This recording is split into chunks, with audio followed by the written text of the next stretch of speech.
Good morning and welcome to Coffee Time with Kauffman, the comfortable place to talk about women's leadership. Today, I know we have Maureen Josephine coming on with us. She's not in here with us yet, but she'll be joining, I'm sure, in a few seconds. I've just been on email with her. So, Maureen is a software engineer and a Google developer expert in Flutter and Dart. I can tell you this, that is not my area of specialty, but I've had a conversation with Maureen and she is amazing.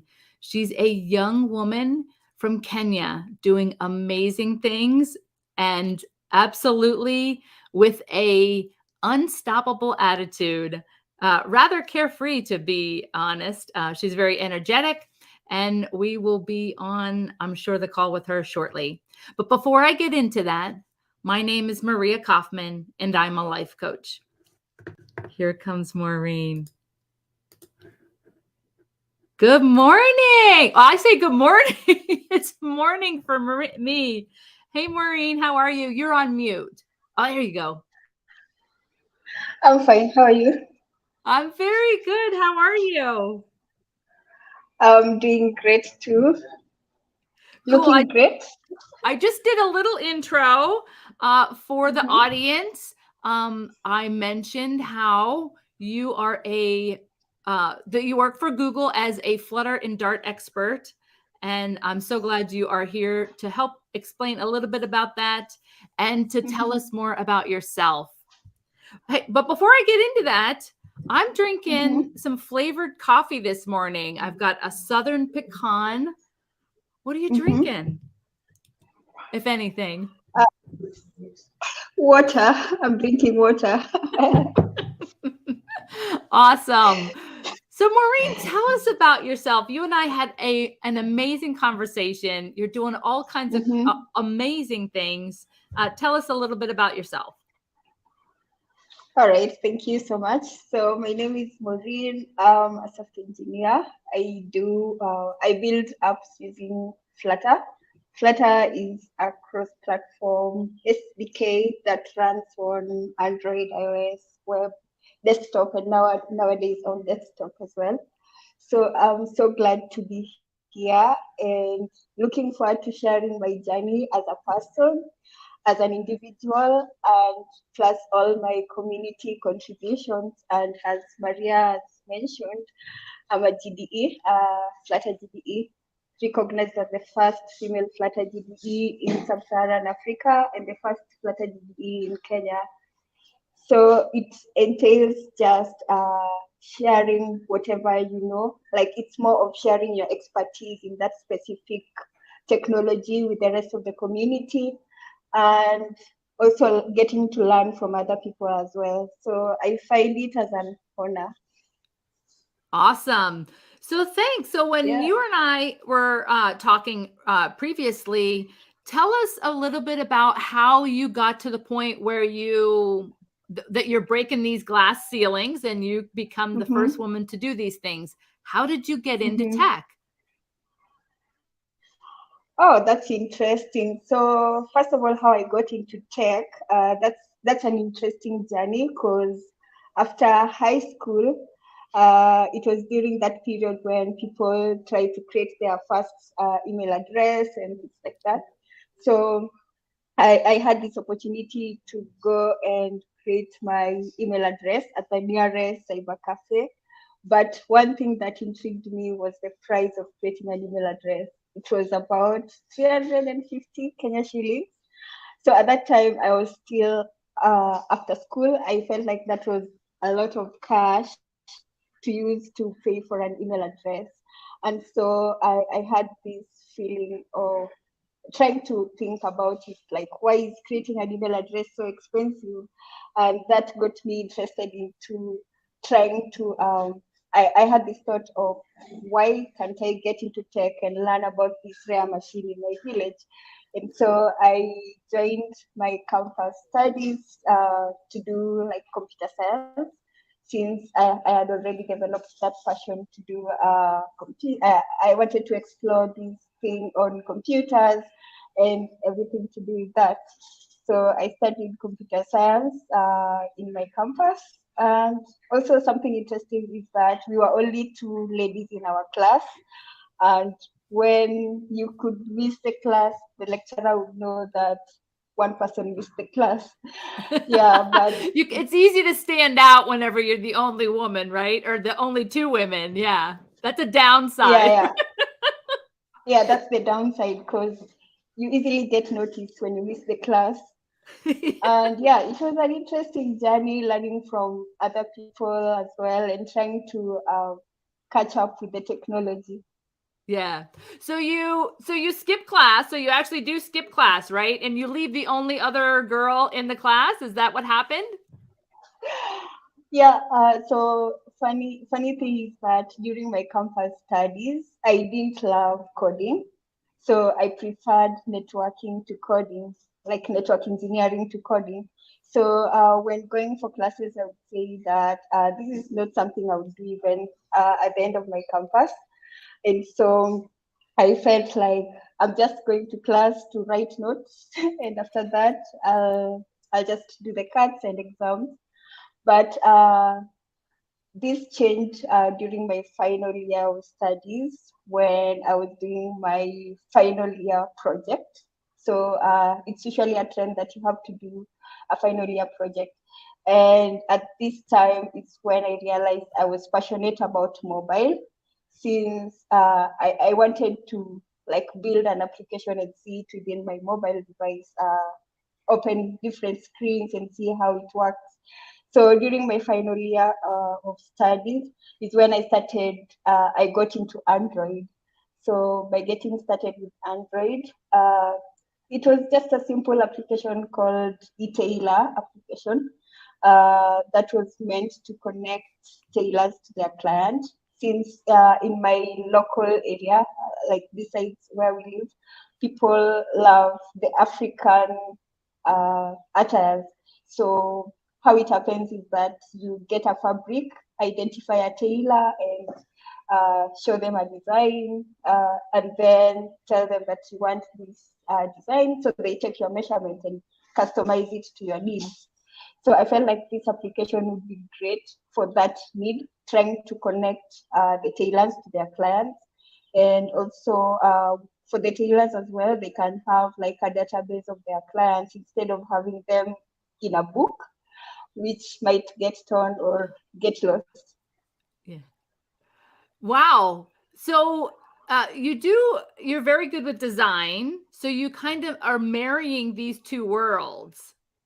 So Yeah. it almost sounds like there's a couple themes to what Mm-hmm. you're very good at.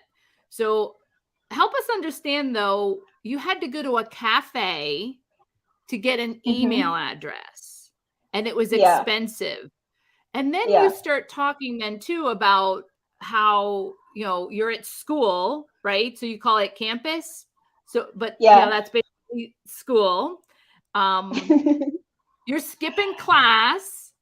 And in our Mm-hmm. conversation, it sounded like there's a downside that you skip class and the teacher kind of knows that you skipped, but what happens when you skip class with the information that you miss when you're gone?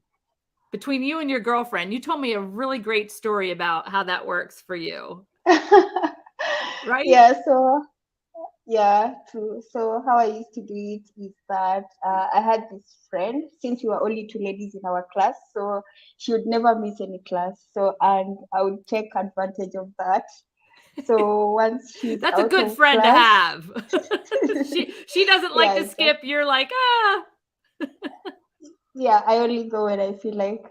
So I would call her after class or before class to check like what's happening today, then check her notes, then copy them, then read them later, maybe a month or a few days to exams, which is, I think, a bad practice. Oh, right. Oh, when we first talked, I didn't understand that piece. So not only are you getting the notes from your friend later, but you kind of procrastinate a little bit to actually get them but you still are very good. So you still do well in the class, even though, you skip class from time to time. It sounds like that was a very natural ability for you. And it's nice to have good girlfriends that shared the notes, right?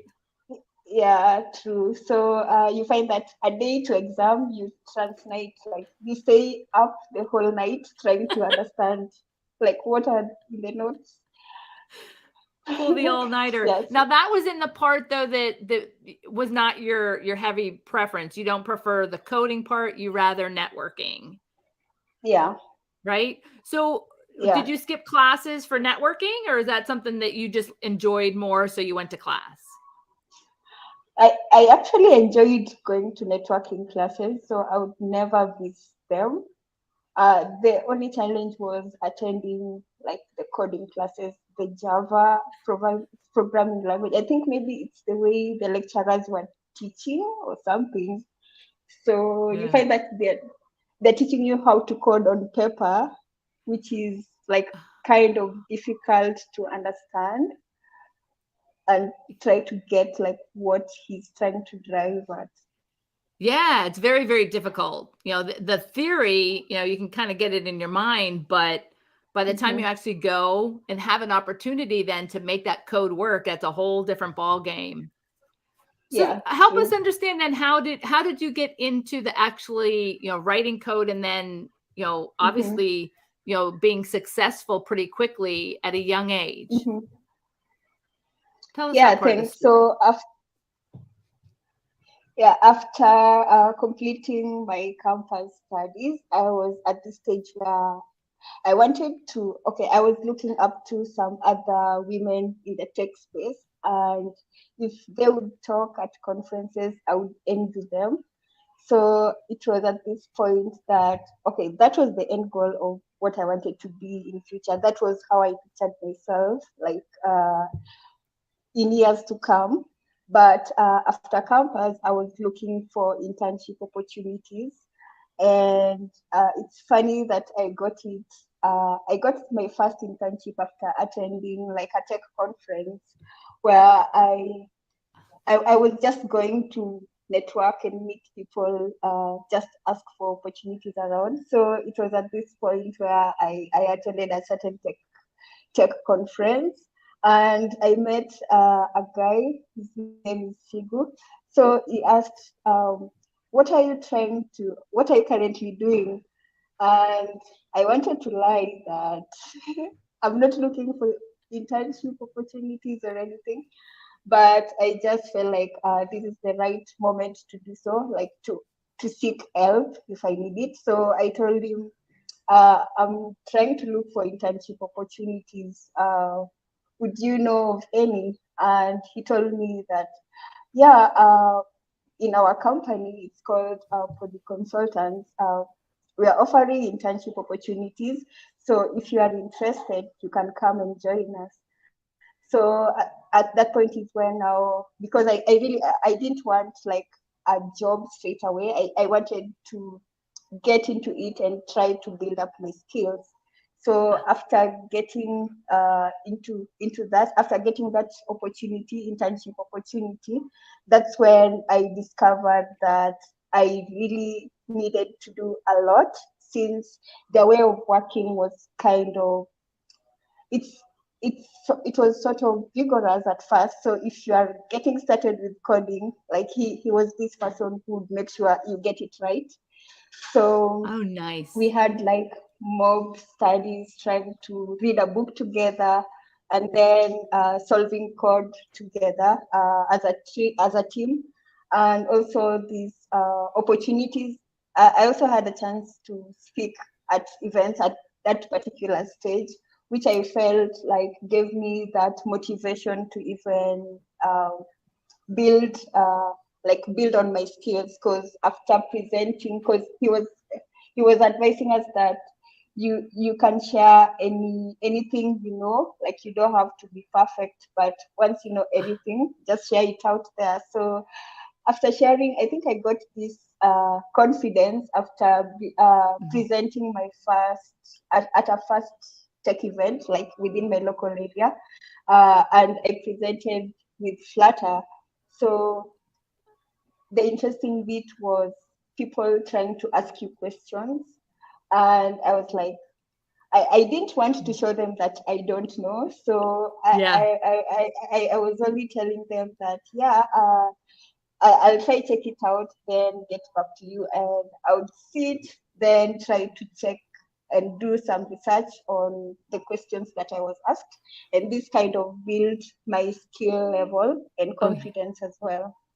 yeah. Wow. So it sounds like, in that short amount, I'll say short amount of time, you got Mm-hmm, not only were you getting good support and help mm-hmm, from someone else, you had a lot of mm-hmm. inspiration. It sounds like there was these other women that you saw speaking also. So you were Yeah, inspired, you were supported, and you had access to these opportunities. yeah. That must have been pretty cool. So did you even know really that what you were getting into at the time, or was it just kind of like life opened up and allowed you these opportunities that were right in front of you and you just stepped right in? Yeah, at that particular moment, I didn't know exactly what I wanted to venture into. But what I knew was that I was passionate about mobile. Mm. So every time I would learn more about the mobile functionalities that we were building upon, I would tell myself that I really want to be great. I really want to be a great mobile developer. So building on top of whatever functionalities I had or was building before were helped me try to build up my skills as well. And at first, I actually didn't know what I wanted to do because even during my internship, we were doing both mobile and backend.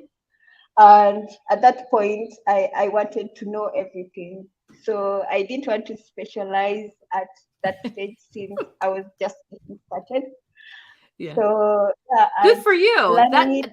That's a good call.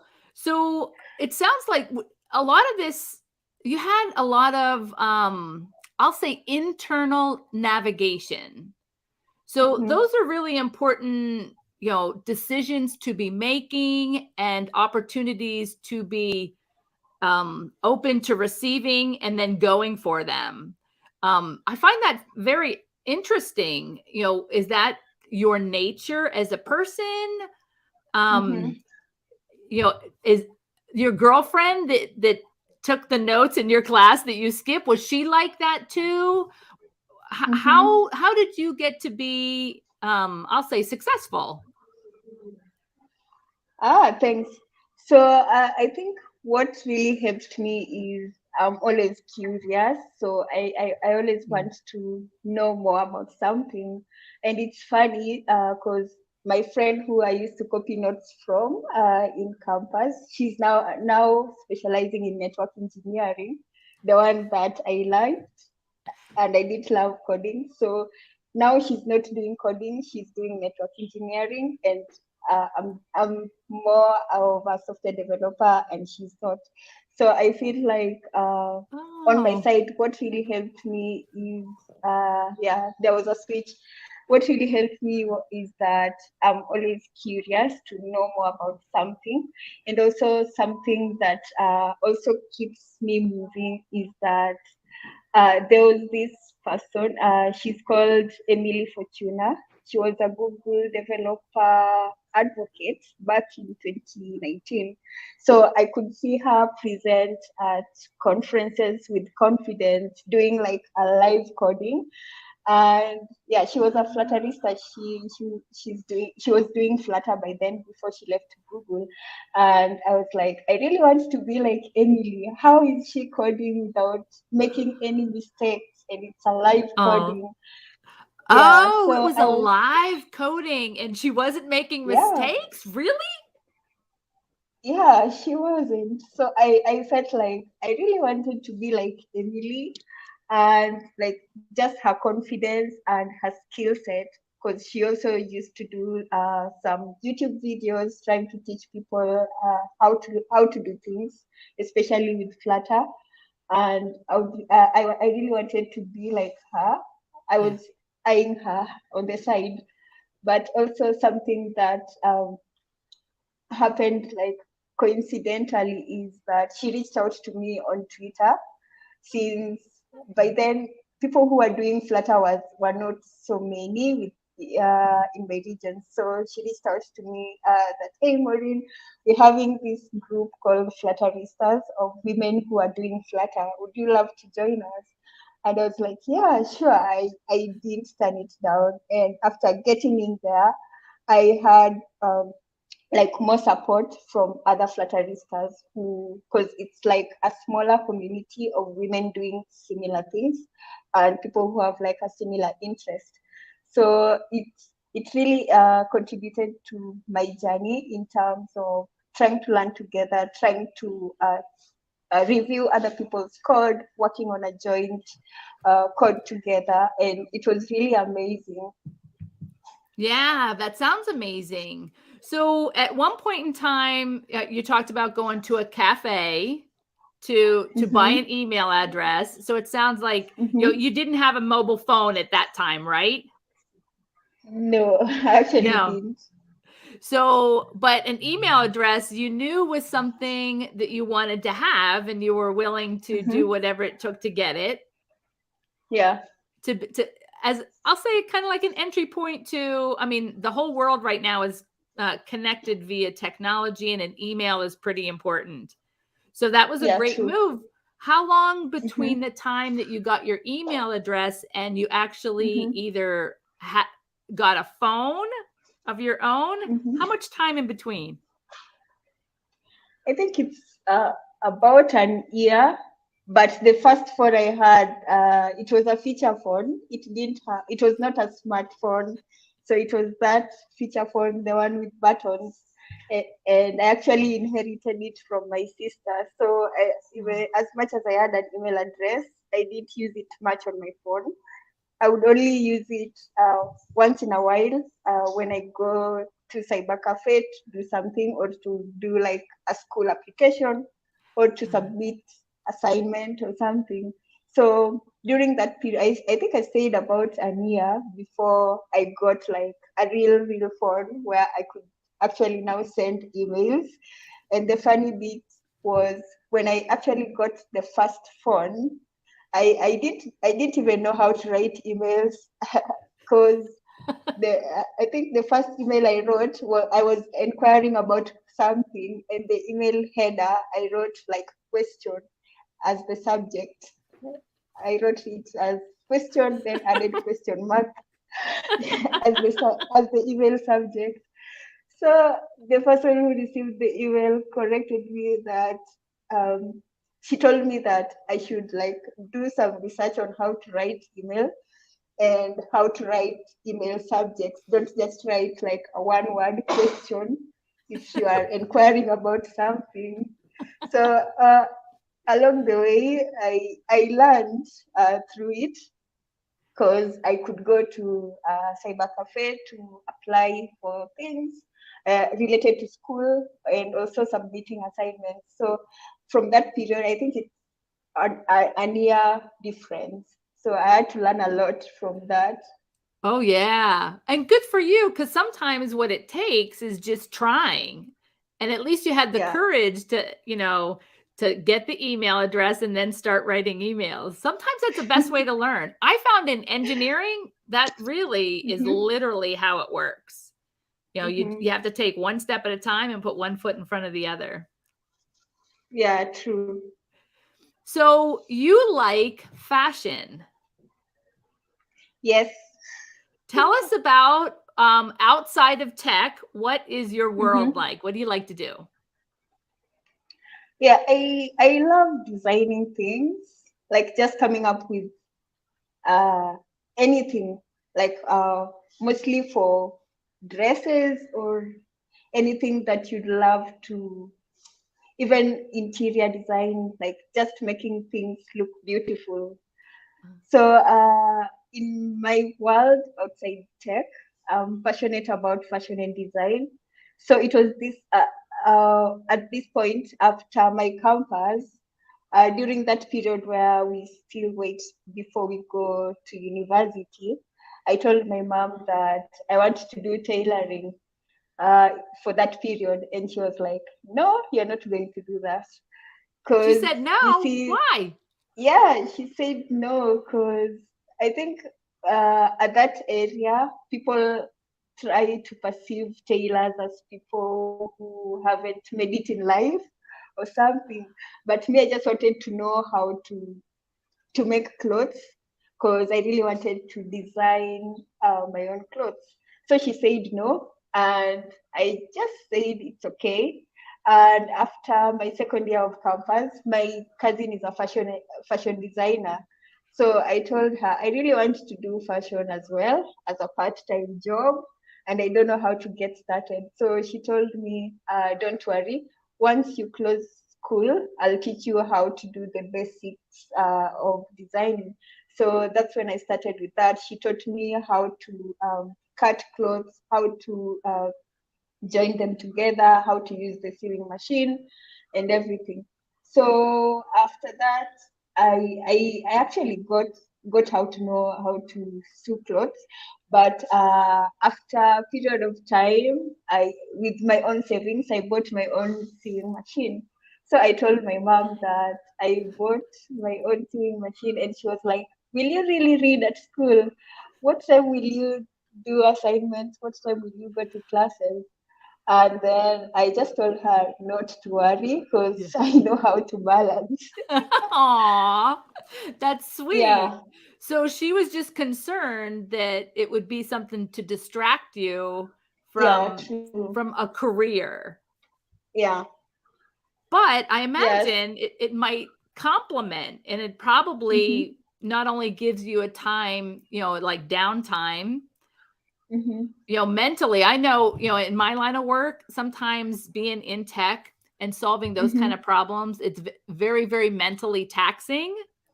Yeah, How true. Yeah, so does fashion kind of help you balance life? Yeah. Yeah, it must be a joy. Yeah, so that's how I got into it. And overcome, I think in 2018, I participated in Kenya Fashion Awards as a student designer. And I was lucky to be amongst the top students designers during that time at that category, and this really motivated me to kind of do it more because I usually feel like designing is same as coding, since you have to start with a picture or a prototype of what you want to design or what you want to build. So when it comes to clothes, you have to draw like a picture that I want this dress that looks like this. Same to coding. You draw a prototype of UI and the flow of your app of how you want it to appear. And then from there is when you start building on top of it. So it's the same as fashion and design as well. You design, then after designing, you now start the actual making of the clothes. So I feel like they are somehow correlated. Oh yeah, absolutely. That's what it's, and I find that fascinating is, in these worlds how they can actually, transfer some skills somehow. Now, you talk about how you get inspiration from nature. How does that work for Mm-hmm. you? Yeah, so I find okay, I am this person who loves like quiet environments. Let's say the sounds of nature, water flowing, river, and things like that, trees. So I feel like that feeling of nature kinds of gives me an inspiration, especially when it comes to design and fashion, on what clothes you want to make or what design you want to come up with. So there was this design I came up with of it's a dress, but it has like some leafy uh, flow from the legs going up down. So I kind of drive that from the nature in terms of how the nature looks so cool, how everything is so calm. So I find that as an inspiration when coming up with ideas as well. And yeah, so it also goes hand in hand with tech stuff. I also find like inspiration with nature, especially on apps, dummy apps that I come up with trying to build these hobby projects. So when it comes to some features, I would love to incorporate some features that correlates with nature very well. And yeah, it gives it that appearance. Yeah. Well, there's so much inspiration from nature. That's pretty awesome. Tell us about the work that you do with women in tech and creating some of these organizations to further inspire other girls. Mm-hmm. Thanks. So thanks for that. So the Women in Tech, I'm involved in two of them. So first of them is the Women in Tech Ambassador Program. It's a program by Google where women come together, share knowledge to thrive together, trying to uplift other upcoming women, and also getting these resources and teaching them, speaking at conferences, giving them like how to do things, kind of talk, which I find very inspirational. And aside from that, I founded this platform called Tambua Women in Tech. And what it does is it's basically identifying women who are doing great within the STEM field and try to give them a shout out.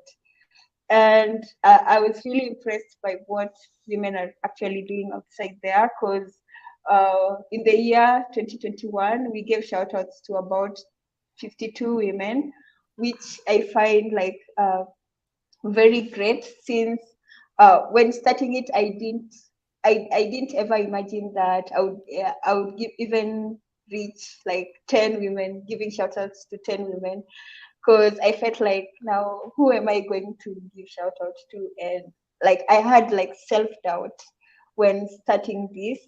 But along the way, I discovered that there are actually very many women who are doing great things outside there, because some would even reach out for shout outs, would recommend themselves for a shout out. And I found it interesting, since most people are usually shy trying to propose themselves for a shout out. Hey Maureen, please give me a shout out. Yeah, so I felt like women are very courageous. Some are not, some are still shying, but some are actually going out of their way to get these opportunities. So with Tambua Women in Tech, we have given shout outs to 52 women, and most of this is not specified to a specific region. We give shout outs to women in STEM worldwide for the good work they're doing. And also part of that shout outs program, we have like Women in Tech blog. So it's a segment of the Women in Tech shout outs program. So for the Women in Tech blog is it's a chance for them now to write technical articles to share it with the world, trying to teach people how to do things. And also just sharing their tech journey. Or yeah, there was someone who wrote her take on outreachy application process, since getting this chance to do that outreachy internship, sometimes it's difficult. Personally, I tried applying and I failed. And there's this awesome woman in tech called Cess. She wrote that outreachy application process within the Women in Tech blog, which I find inspiring, trying to pass down the knowledge of how you experience something so that other people can as well see what's happening outside there. And all in all, I find it very nice, especially with the tech side. The tech communities are very supportive. I've never had any disappointment from tech communities, because as I had mentioned before, I got my first internship through a tech event, and that's based on a tech community, which is very helpful, especially for somebody who is just out of school, trying to check out what they can venture into. Do they want business? Do they want tech? Do they want tech coding?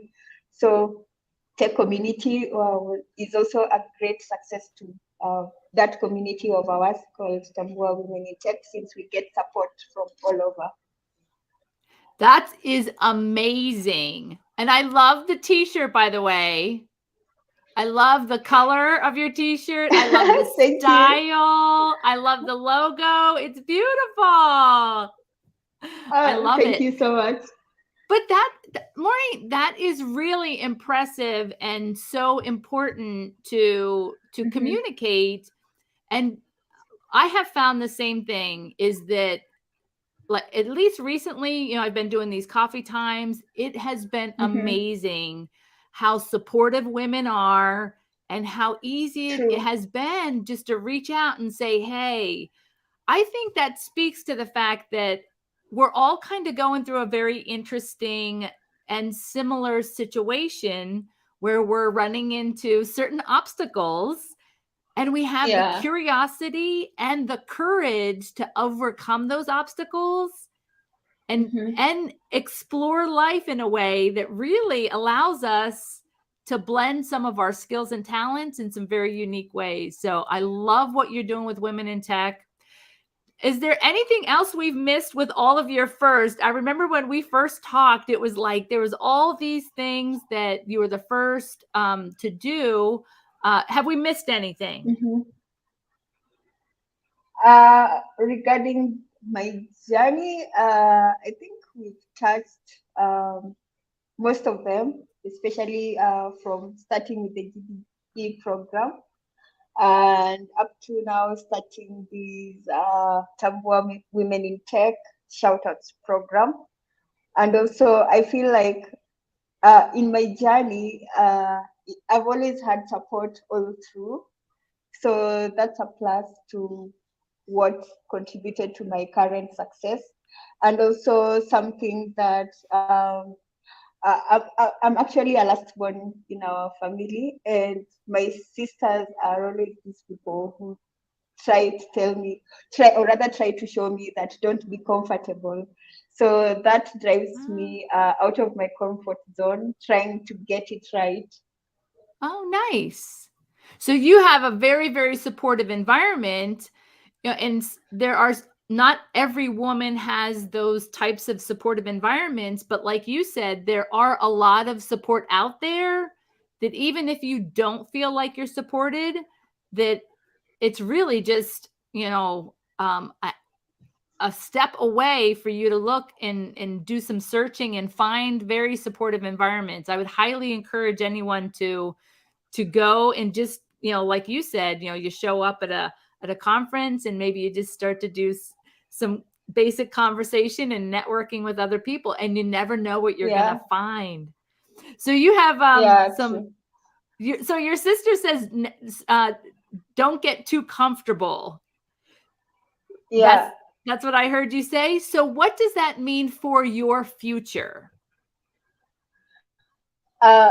It's actually very important for my future, because it was at this point I attended a certain tech conference again, and I had a chance to network with some amazing women in tech. So she sat next to me. She was actually very young. She looks very young, and she has her master's degree.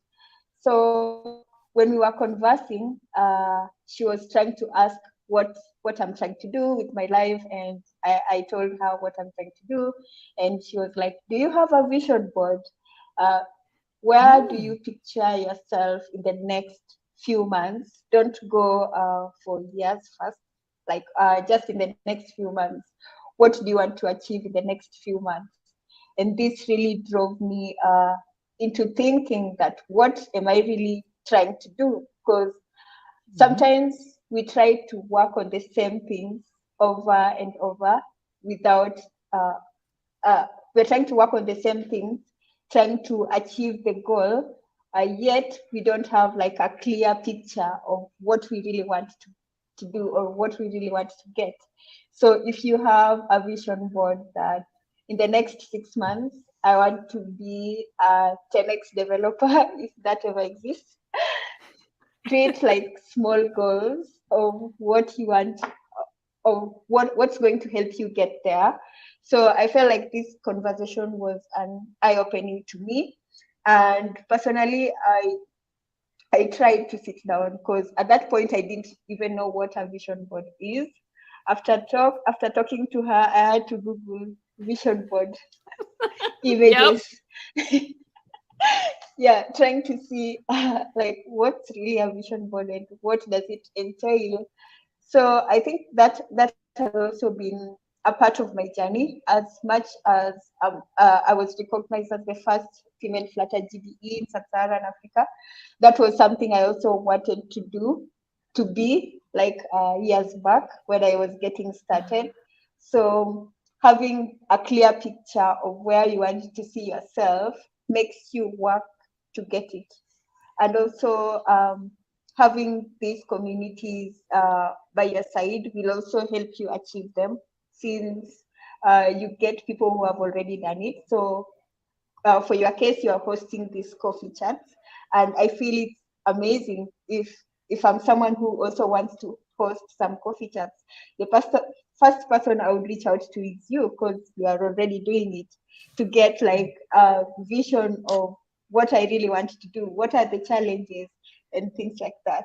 So I feel like in my journey, having that uh, short goals of what I want to achieve has really been helpful in helping me trying to get there, and also trying to reach out to people who are already established, trying to get whatever took them to get up there. Yeah, that is perfect because that's a lot of what I teach too. I teach unstoppable goals, and it's very similar to a Mm-hmm. vision board of just having an Ah, nice. idea of where you want to go. And what I'll say Mm-hmm. is that I think before that, like you said, like at one point in time, you just had an inkling that you wanted to do Flutter and Dart, right? And you just Yeah. paid attention to that. So naturally, that was like a vision board that you created just mentally and then went to do the steps to achieve the goal. And then it becomes more powerful when you can be like, oh, Yeah. well, what's my next step? And maybe what's inside that, is my next interest or that next, Mm-hmm. vision board for me to go to achieve. So that was an awesome story because it's very powerful. Very, Yeah, very true. powerful. Cool. So, as far as women in tech, just help us understand. For me, I had a very long career, 30 years worth, and there was not a Mm-hmm. lot of opportunities where I saw many other women. Are you starting to see more Mm-hmm. women in tech? Yeah, actually, there's a little bit of change nowadays because people are trying to get into tech, especially women, trying to take up these career opportunities to venture into STEM. If not coding, there are so many career opportunities within the tech itself. I'm seeing many women taking up project management roles, Scrum Yeah. Master roles, even coding roles, network engineering, database specialists, DevOps, and things like that. So I feel like we are going to, we are slowly getting there, if not yet there yet. But right now, I was kind of trying to do like a background, uh, like checking from my previous university, because when I was there, we were only two ladies in our class. So when checking that, I found out that there are about 7 women, which I feel it's a great improvement. That Yeah, is. it's a great improvement. Yeah, it is. It's a That great is. improvement from the time when you are still getting it. So I feel like even if we are not there, we are slowly getting there. And it starts with taking up the STEM roles, STEM courses, because I also have friends who don't have tech background and right now are venturing into tech. which is kind of a great shift into their career and great shift to getting these opportunities. So I feel Wow. like in the next few years, women in tech will have like so much visibility as they should. Oh, that is so cool. So, what I heard you say was that even if it's not your first choice, it's never Mm-hmm. too late, and there's always possibilities to get more women into tech fields and to STEM fields, regardless of how old you are or how many years of experience or what career you're in. Yeah, that's true. Awesome. And I think it's fun. Are you having fun in your career? Yeah, I'm actually having fun in my career, and I find it okay. I was working for a certain company where I was the only female developer by then. So I felt like it's now my chance to shine. So Oh, I took that time to like take take up everything that comes up. So oh. I find that I'm really trying to, okay, as much as I'm still getting started in my career, maybe I might change my specialization years to come. But right now, I'm really trying to grab opportunities that might come within the same.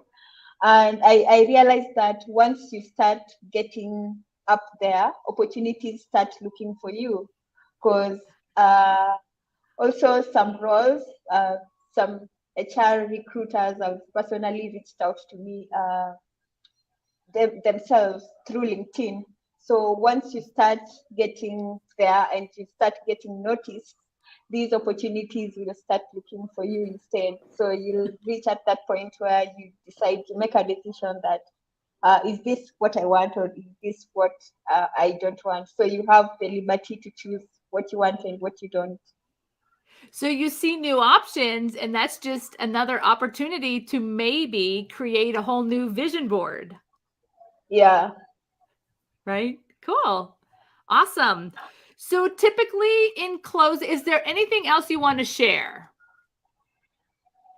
Ah, yeah, thanks. So anything else is just like a word of advice to people who are getting started. Like, don't give up, and also don't never be shy to ask questions, because when you get started, you'll have like so many challenges trying to understand how things work. For my case example, I remembered a scenario when during my internship still, so we were being taught, we were doing some exercises on variables, and I didn't know what a variable is. And so our instructor by then instructed like a friend to teach me what variables were, since she was understanding it better than I was. So, but I was not still getting it right. So we had to do like 10 exercises related to variables before going home. So I felt like this is punishment.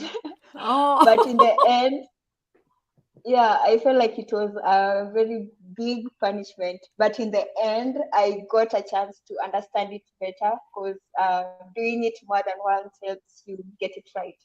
So my point is, don't give up, or don't feel shy to ask questions, and also practice. Practice.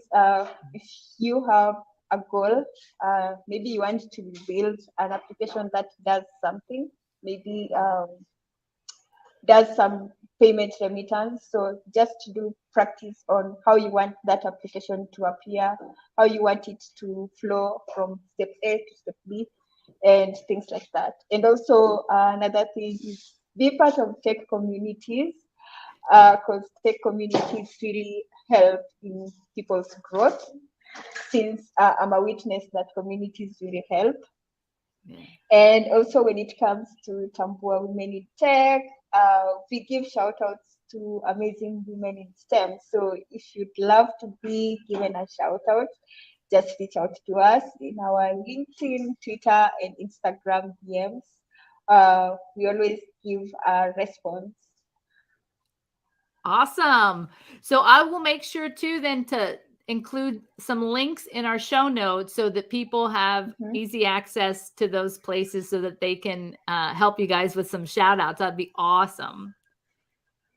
Yeah. So typically in closing, I like to close with a quote.